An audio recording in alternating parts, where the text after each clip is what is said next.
Okay, welcome back to the channel. Today I wanted to bake some really nice bread rolls. These are very easy to do.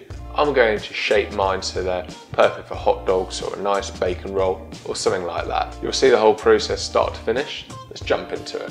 I love the simplicity of this bread. It really just relies on a few ingredients and a bit of elbow grease with the kneading, and of course some time in between to let it prove. I'm using a strong white bread flour. It serves me well, and this is ideal for baking these types of breads. It's got a higher protein content, which is great for building up the structure in the dough. I measure out the flour, then transfer this to a bowl, and I move on to the water. If you use cold water, this will slow down the fermentation process. Use lukewarm, never use hot by the way, and it will speed it up. Now I turn to my active dry yeast and sprinkle this in. If you leave it for a few minutes, this will allow the yeast to wake up a bit and interact with the water. If you don't see any activity, consider whether that yeast is actually alive. It may not be, you know. Fortunately mine is, and I'm going to sprinkle the salt into the flour, and then for some richness I will add in some olive oil. You could use lard or butter here as well.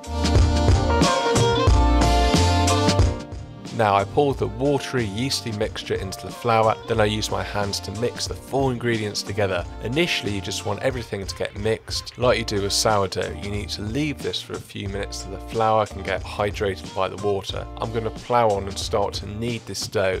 It's a lovely dough to work with, to be honest. Okay, you could do this in a mixer, but one has a great connection with the life of the dough, and you can monitor the gluten development if you knead by hand. This will take at least 8 minutes, more like 10. If you're just starting out, maybe knead a little bit longer. You want there to be a nice amount of tension in the dough for it to be quite elastic and stretchy. It takes time, so be patient with it. I form this into a tightish ball and then leave this for an hour and a half. If it's cooler when you're baking, it will take longer. You want the dough to double in size essentially. Poke the dough and see how it springs back. You want it to spring back nicely, but to still see that indent. After that bulk fermentation period, the dough can be now shaped. I scoop the dough out of the bowl and use my dough scraper to cut into equal pieces. You can measure this out at this point, but I just eyeball this. I get 12 altogether, which is perfect. Here's the trick with these rolls. They're almost like mini baguettes. Use a touch of flour, flatten it out slightly, and then roll it on itself. Now, use the tension from the work surface to roll these out. It does take some practice, but once you get the hang of it, it's great. You will end up with a seam at the bottom of the roll, so I would suggest you use your fingertips to squeeze that together so it's pretty smooth. And that's it really. You want to repeat for all of them. If you're anything like me, you'll probably go back to a couple of the rolls and go over them so you get them best you can.